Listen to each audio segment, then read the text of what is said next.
Welcome back to another episode of the series, the 16 Federal States series, or as I call it in German, 16 Bundesländer series, where we cover the 16 federal states, so one state for each episode.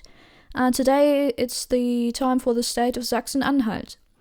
So, for the first information to kind of introduce to you this Bundesland, this federal state, Sachsen-Anhalt is located right in the east, or rather north, you could say so, northeast of Germany. It is bordering other federal states such as, I can. Such as Berlin. Is it bordering Berlin? Here, I think. It's not necessarily directly, no. Berlin is located inside of Brandenburg, I think, if I'm not completely mistaken. Anyways, it used to border, what's it called? Mecklenburg-Vorpommern, if I'm not completely mistaken. I think this is the one. And is of course bordering Sachsen, if I'm not mistaken. And I think, which is this one? Anyways, I don't necessarily know every single name from memory and where it's laying, just to be clear, but I think it's bordering, of course, those federal states. No other country directly, but yeah. So, also other facts, like cities you might know, are Magdeburg, which is of course the capital of Sachsen-Anhalt. Then there are, this is not necessarily a city you might know, even though Google pulls it up as something you might know. I think actually, so Halle an der Saale is a city you might know. Naumburg, but we're gonna get into this in this article, which we're gonna read. And Weißenfels, you might have heard of, or Merseburg. Merseburg is also a city I personally have heard of, but the rest of it, I don't think that you could have heard of it. I think in general, cities in the east, in the very east, or for example here in, what was it called? Saarland? Yeah. In the Saarland, those are, or for example also in great part of Bavaria, in German it's called Bayern, there are a lot of cities which have very, what's it called, country-like names, where you not necessarily, I don't know if it's called country, but this, in German it's called ländlich, rural, you could say. I think you get what I mean if I say country-like, but we're gonna say rural.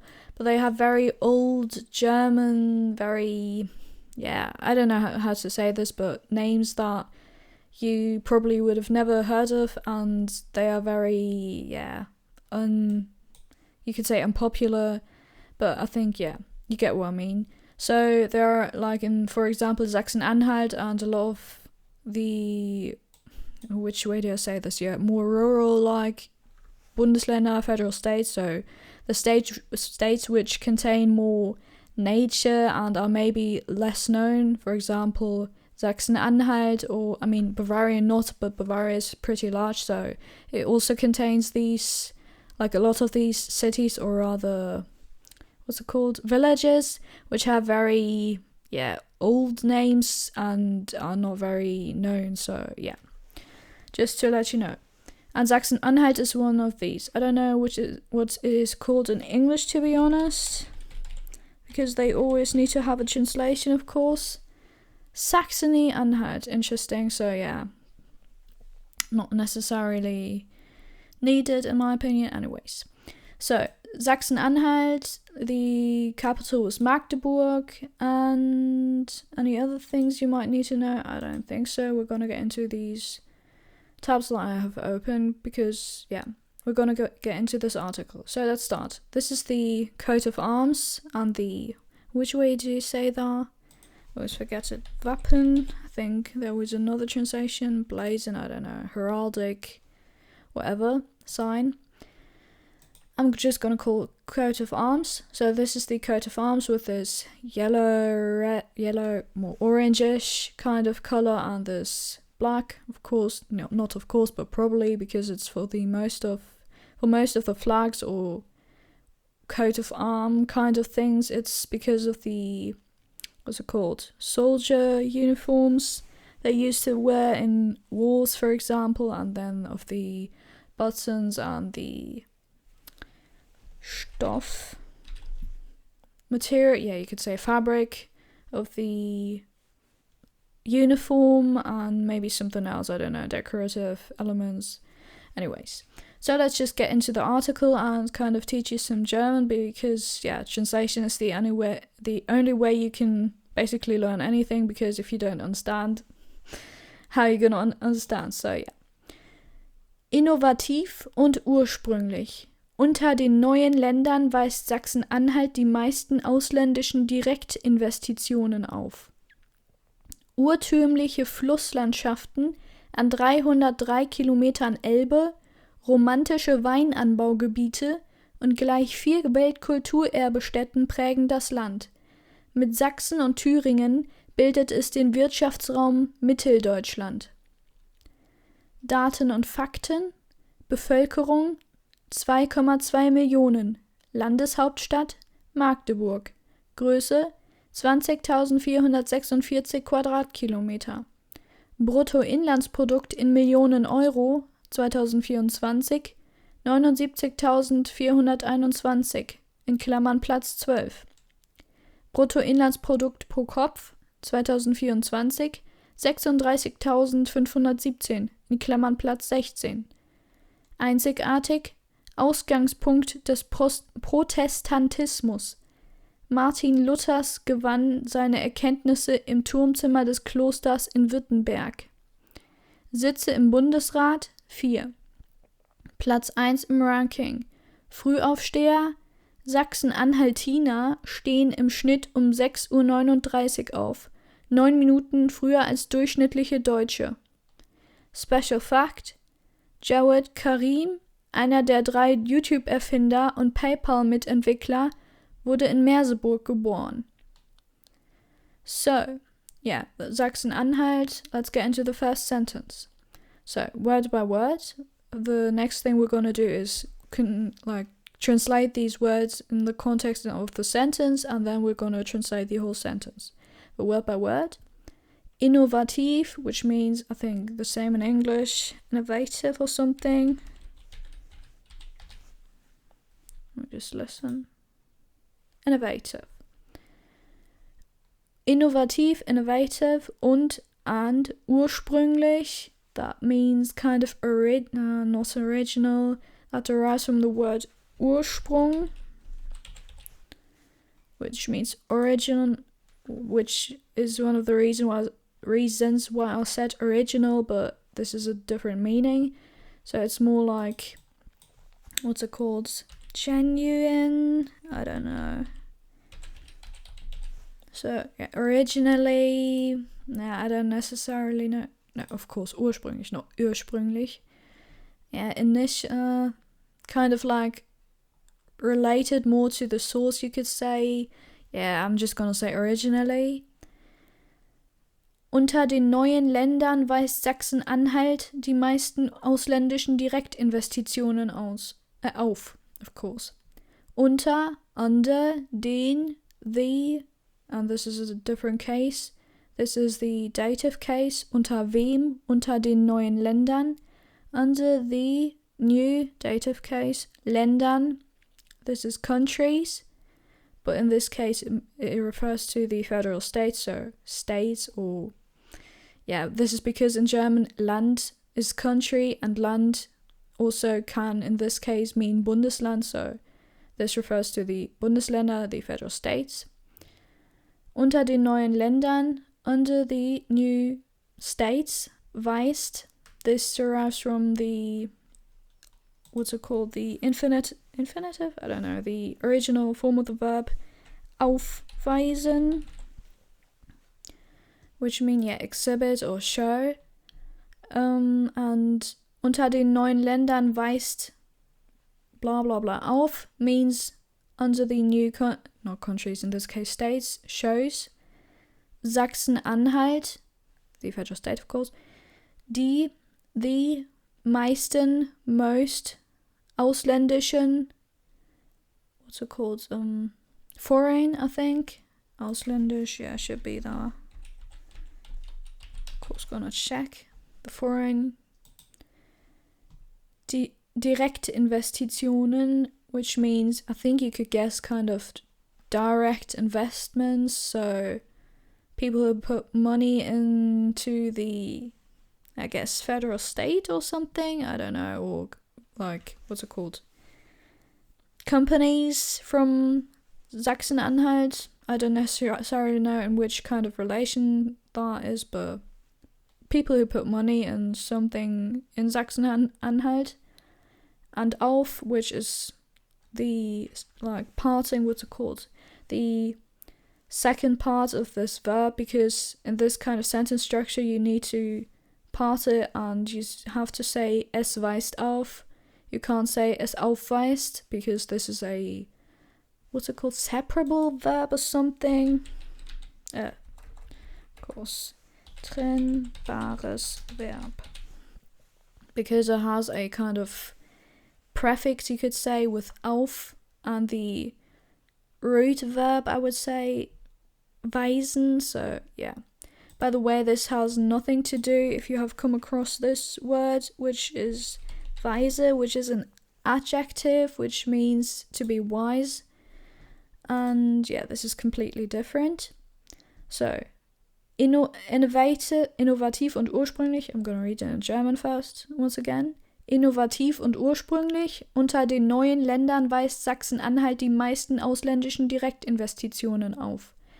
Innovative and originally, by the way, in terms of the content, this is also what I was referring to in the last episode about Sachsen, that the people in the East generally are more, what's it called, related to their roots, more kind of stubborn, more, you could say more German, even though it's not more German because, first of all, there are different shades of German, but I think you get what I mean, because they are more,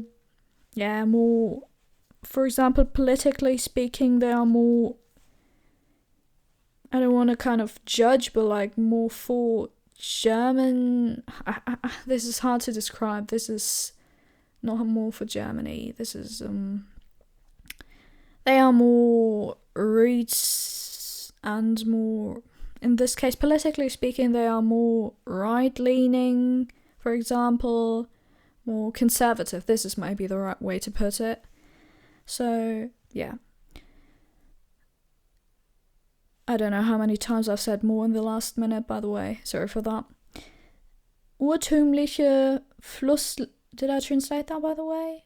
Innovative and original under the new countries, or in this case, among the new countries, but we're going to get into that. Under the new countries, this is word by word. What's it called? Exhibits, I would say, exhibits or shows Sachsen-Anhalt the most foreign direct investments. Just gonna translate that to be sure once again. Yeah, direct investments. It shows. So, innovative and original among the new country, not new states, of course. In this case, this is referring to the new federal states that were added after some year. We're going to get into that in a second. Among the new federal states, Sachsen-Anhalt shows the most, or what's it called? Shows the most direct investments from foreign sources, or direct foreign direct investments. Oh my god, I'm getting confused right here. So, neue Länder, this is what I wanted to show you. Mecklenburg-Vorpommern, Brandenburg. By the way, here you see this. Yeah, Berlin is surrounded by Brandenburg. I was correct. So, yeah. Mecklenburg-Vorpommern, it used to be connected to that. So, there is no connection as of now for, like, I think 1990 to 1992. This was sometime probably after they were added, and then the borders maybe were kind of adjusted. I don't know. And yeah, those were the federal states that were added after the reunion of West Germany and East Germany, you could say.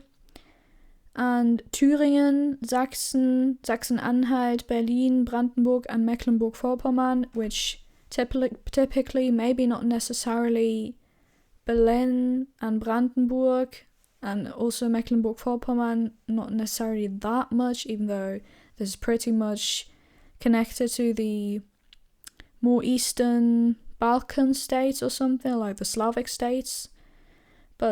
And it's pretty much still influenced, like language-wise or generally. But for example, especially these states, Sachsen-Anhalt, Sachsen and Thüringen, are more, you could say, right-leaning, more conservative, so they are more stubborn, you could say. And this is what I was referring to in the last episode and in this episode, so yes. And this, of course, has to do with the DDR history and all this kind of stuff. Then, this is what I was referring to ursprünglich. Urtümliche Flusslandschaften an 303 Kilometern Elbe, romantische Weinanbaugebiete und gleich 4 Weltkulturerbestätten prägen das Land. Urtümliche means, I don't actually know. Urtümlich. Yeah, primitive. I mean, I know kind of what it means, but this is, primitive. I think this is more relating to the past, you could say. I'm just noticing that my laptop kind of runs out of energy. Sorry.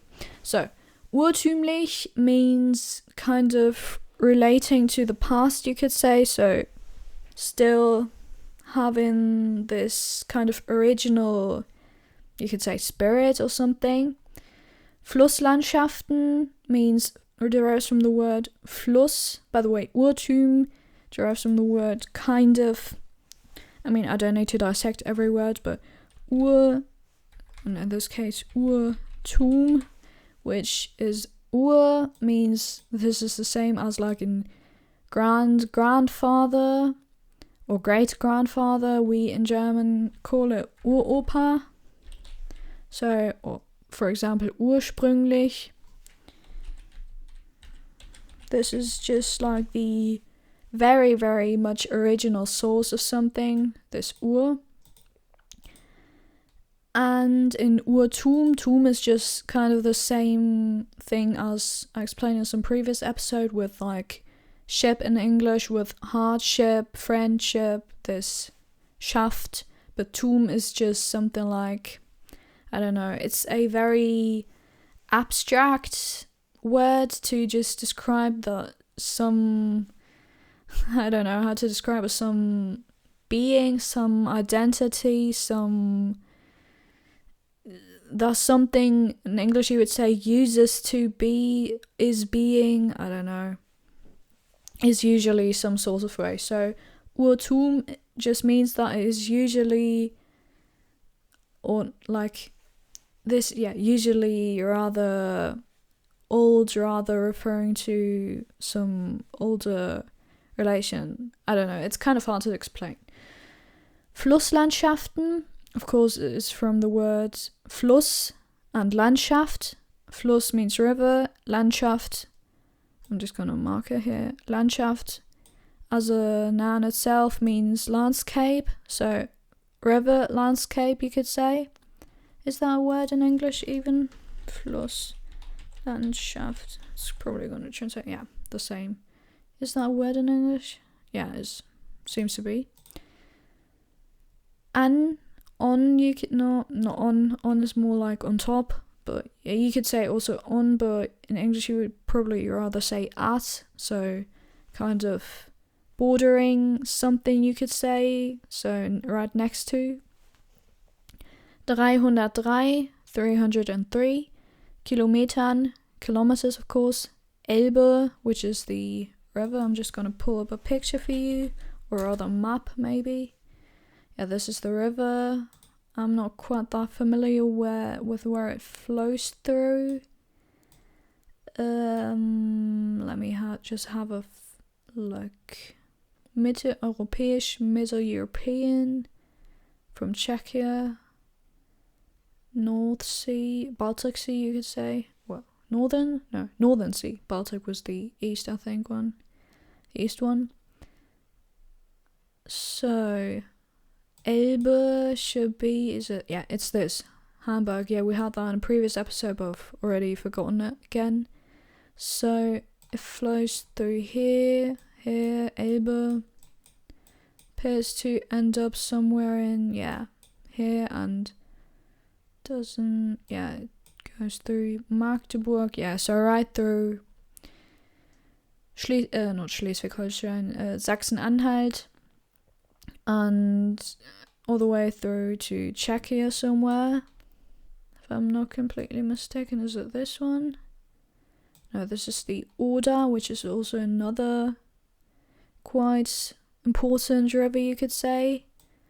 Where is the Elbe? Is it? I don't see it right now, but yeah, we don't need to get too deep into that. So, Elbe, so 303 kilometers of the Elbe River.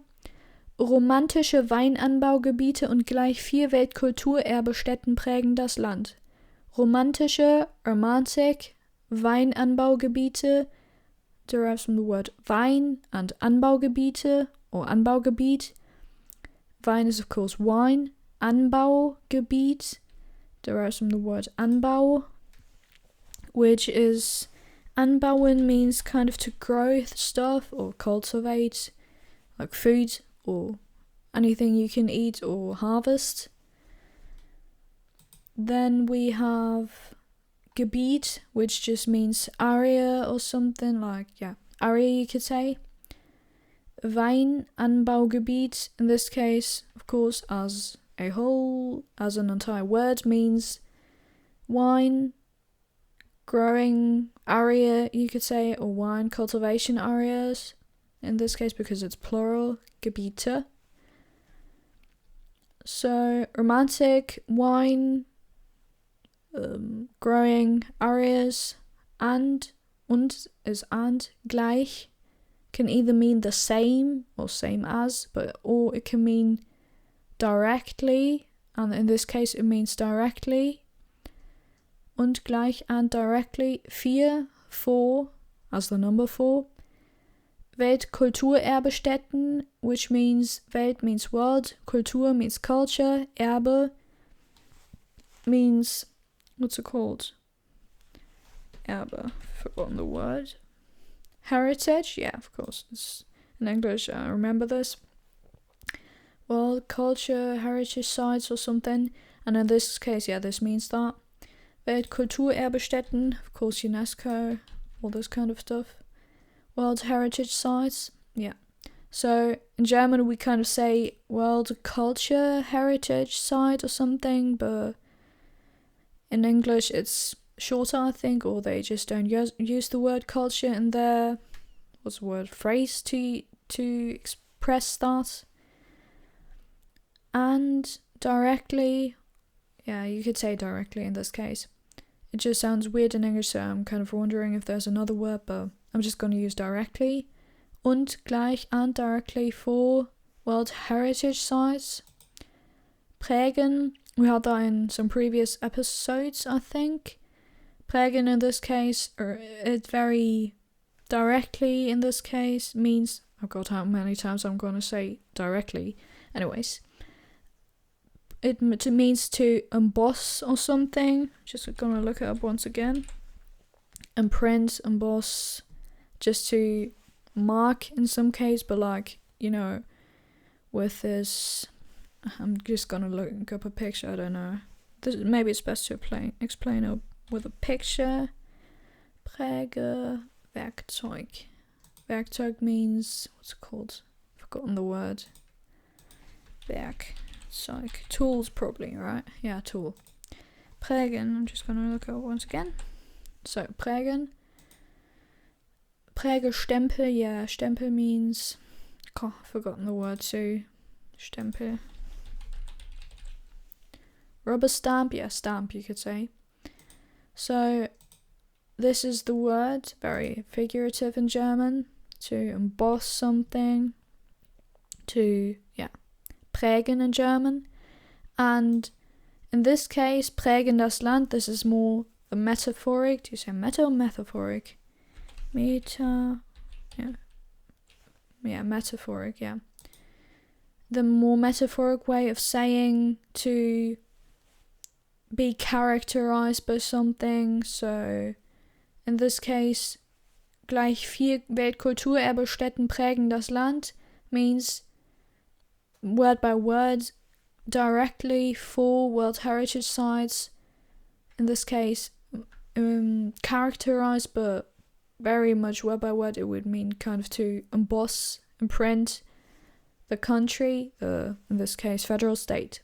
So, as an entire sentence in German once again, urtümliche Flusslandschaften an 303 Kilometern Elbe, romantische Weinanbaugebiete und gleich 4 Weltkulturerbestätten prägen das Land. As word by word in English. English. Primitive it was. River landscapes at 303 kilometers Elbe. Romantic wine cultivation areas and directly 4 World Heritage Sites characterize the country, you could say. Just gonna translate that to get the direct translation. Yeah. The gleich is left out in this case because it just doesn't make any difference in English and you don't necessarily need to translate this, so yeah.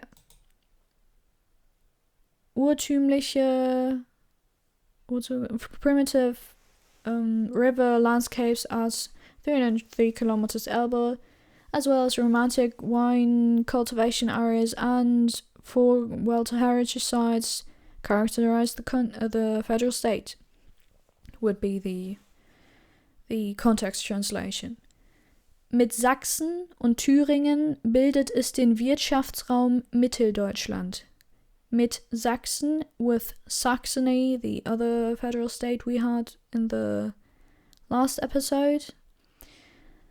Und Thüringen, the one that is below the both of them, I believe, if I'm not completely mistaken.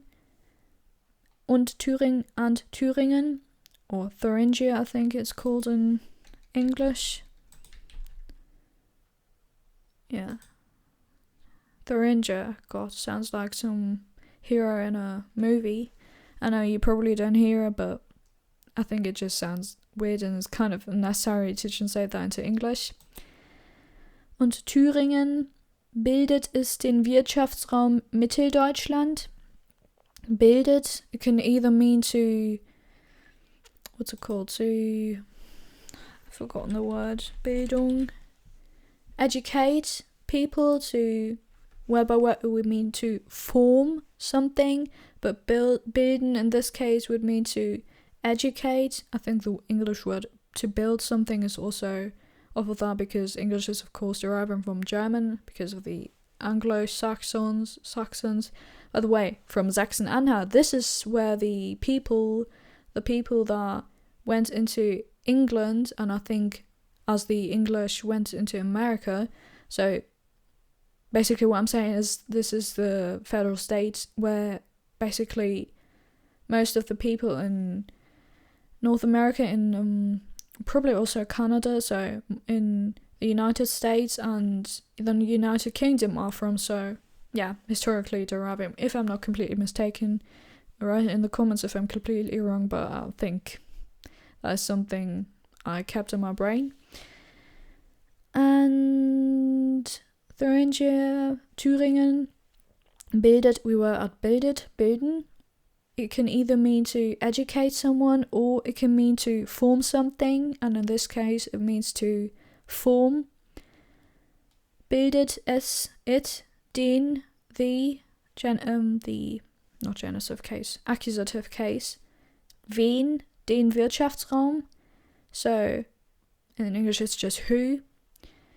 It forms the Wirtschaftsraum, derives from the word Wirtschaft, which means economy, and Raum, which means room or space, or area, you could say in this case.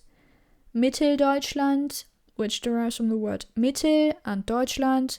Mitte means middle, something. Sometimes it means the, what's it called? The Mitte as kind of an adjective. Medium, yeah, medium or intermediate. Always deriving from the root word midi or something, I don't know, from Latin, I believe.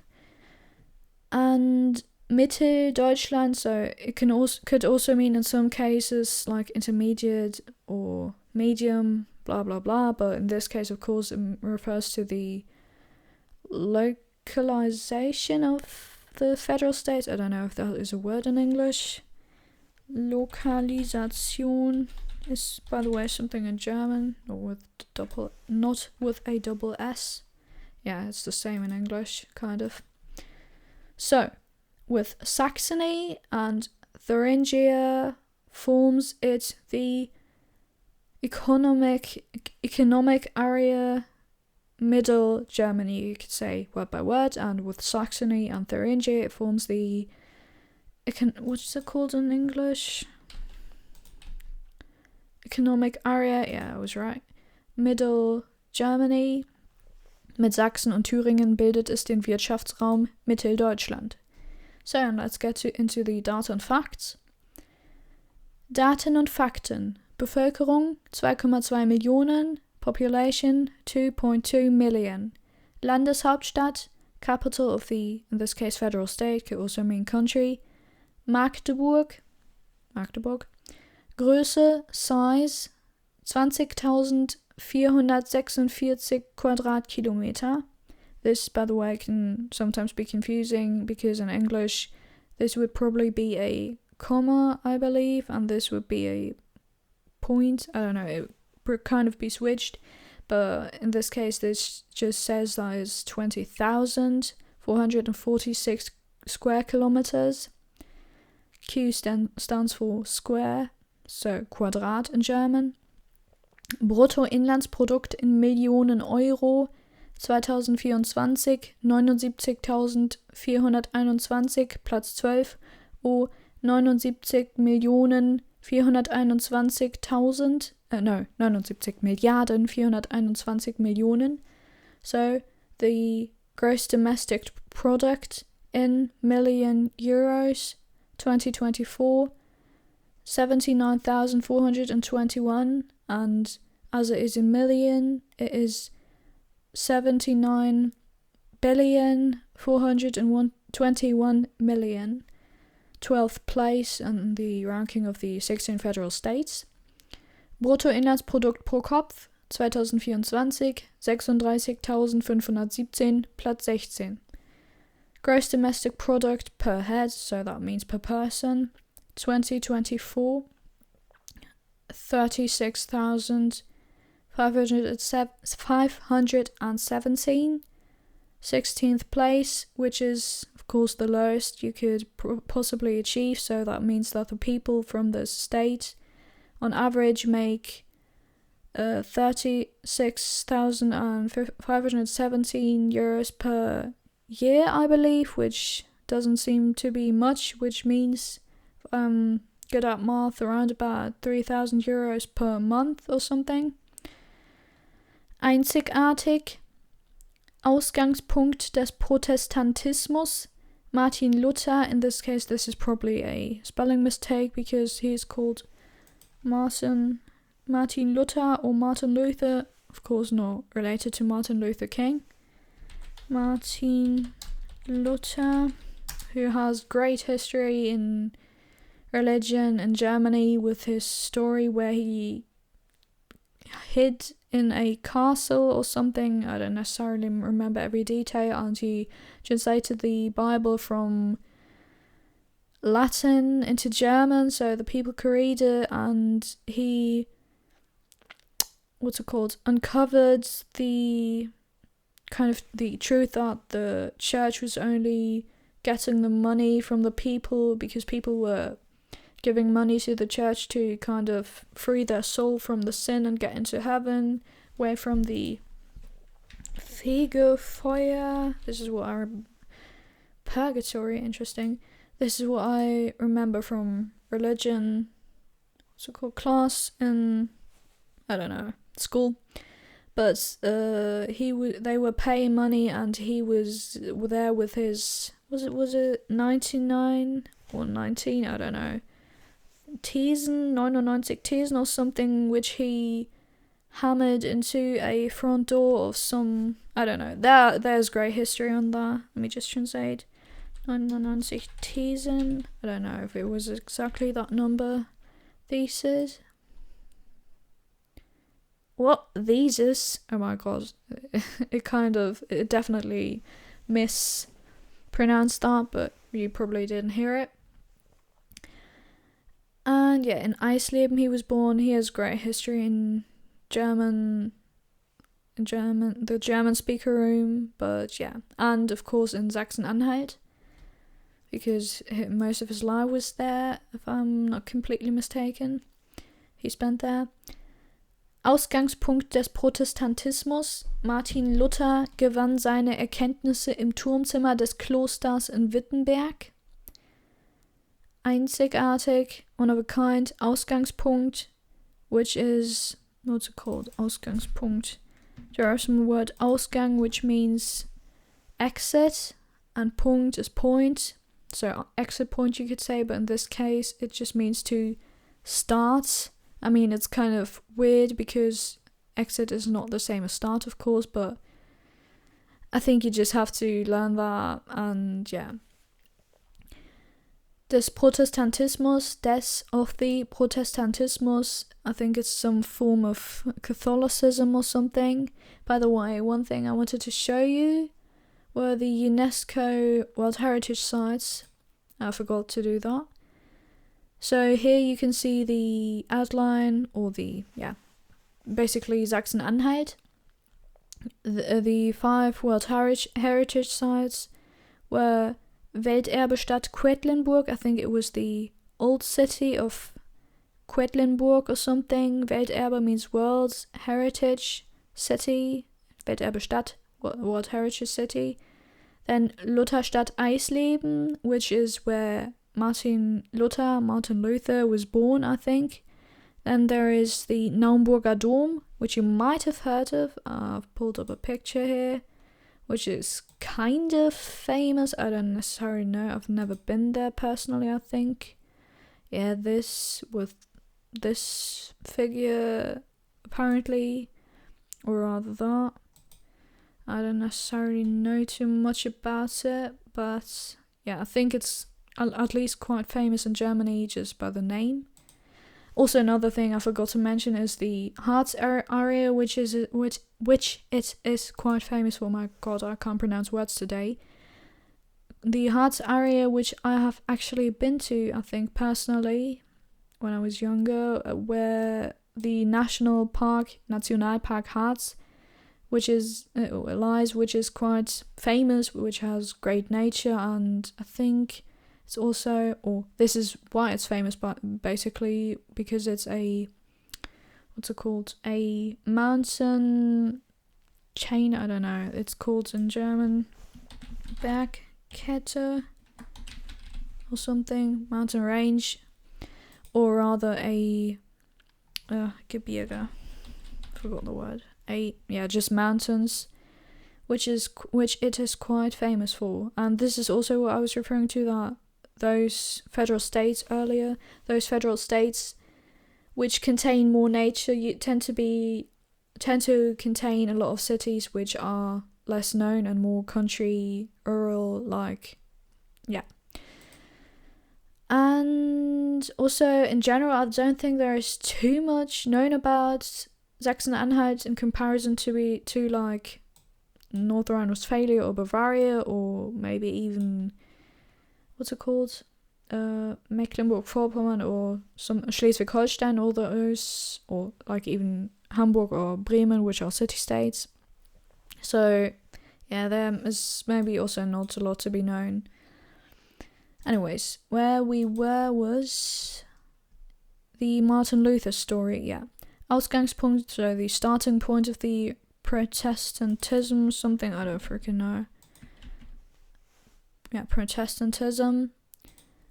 Martin Luther's, this probably should be Martin Luther, gewann, past form of gewinnen, which means to win something. Gewann seine, his, plural form, Erkenntnisse, die Erkenntnisse, which means revelations, I think. Erkenntnis, or facet or something, knowledge, discovery, I think realizations you could also say. So he won, you could say. This is more figuratively, more metaphoric. His revelations, realizations, in the, in dem, it means. Im is always equal to in dem, to basically say that. Kind of sounds like programming language, but yeah. In dem. Im Turmzimmer, which derives from the word Turm, which means rook.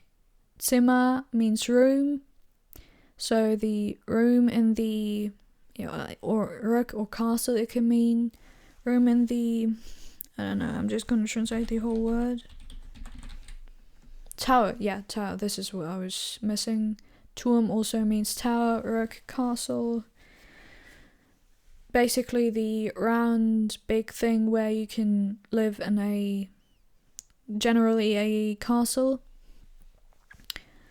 So, tower room, im Turmzimmer des of the Kloster, which is, what is the translation of that? I don't know. Monastery, interesting. Monastery, it's called. I've never heard of that. The Kloster in Wittenberg, where I have actually, I think, been to, if I remember correctly. Anyways, in Wittenberg is very also a crucial city in terms of Martin Luther, I guess, because this was there where he gained his revelations, basically. You could see gewann, to basically win your realizations, is basically, I think, the same as to gain knowledge, for example, in English, where you don't necessarily, you don't gain in this kind of thing something, but you get it. So, yeah. So, einzigartig, unique, you could say. Ausgangspunkt, starting point des Protestantismus, of the Protestantism. Martin Luther gewann seine Erkenntnisse im Turmzimmer des Klosters in Wittenberg. Martin Luther won his realizations in the tower room of the monastery in Wittenberg, and this is basically the same in English because the context is not much different. Sitz im Bundesrat, seats in the Bundesrat, which is the representative organ of the federal states. 4. Platz 1 im Ranking, first place in the ranking, or place 1, so first place. Frühaufsteher, which is quite interesting, but we're gonna get into that. Frühaufsteher, Sachsen-Anhaltiner stehen im Schnitt um 6:39 Uhr auf. Or this is by the way, one thing you have to notice, we always say 6:39 Uhr, we don't say 6,39 Uhr or something, always 6:39 Uhr, even though the Uhr stands right next to it and comes after that in terms of the, what's it called? Reihenfolge.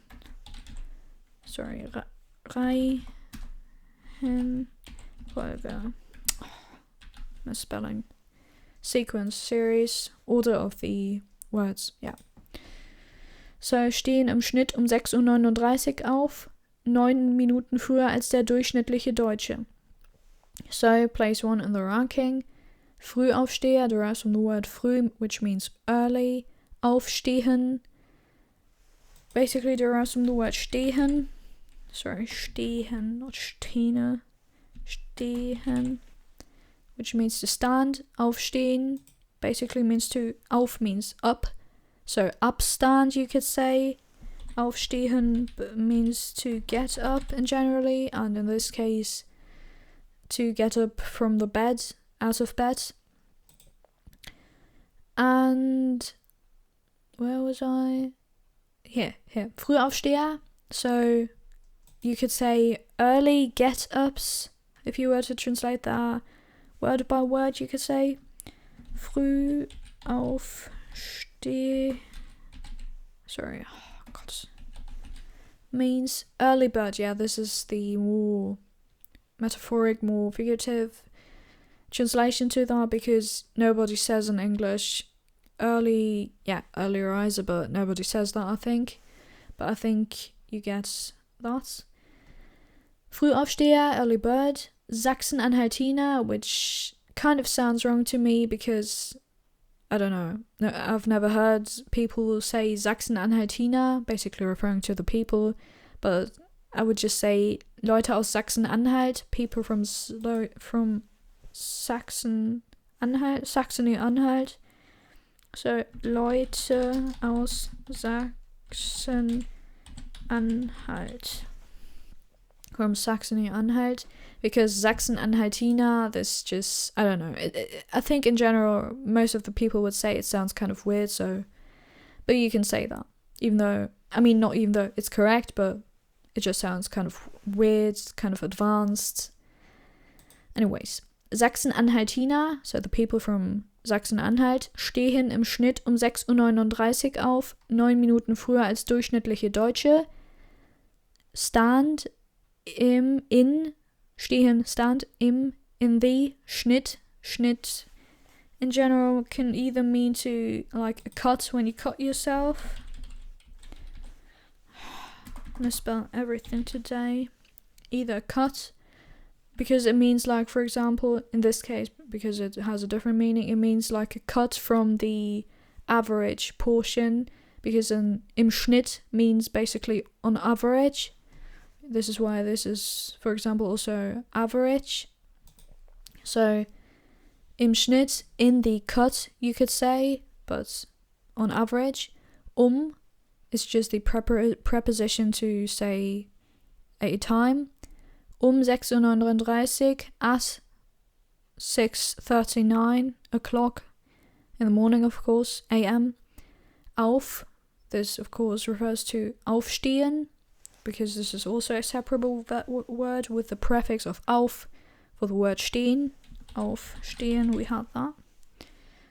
Stand up also can be